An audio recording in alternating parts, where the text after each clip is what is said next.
How to get Prime Video subscription. Hi everyone, welcome back to our channel. In today's video I'll guide you on how you can get your Prime Video subscription, so make sure to watch the video till the very end.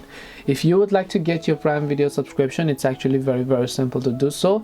All you have to do is simply go ahead and then first of all open your browser, go to amazon.com/Amazon Prime, and then you will see this type of interface where you also want to make sure that you log into your Amazon account. Once you've done that, over here you'll find this option called start your trial, so you want to make sure to tap on it.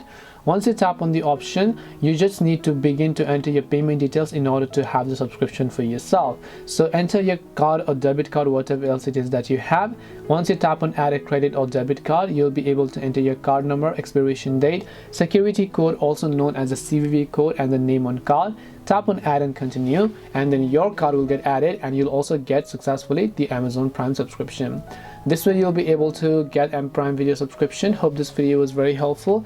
If you have got any questions, feel free to leave them down. Thank you for watching and see you in the next video.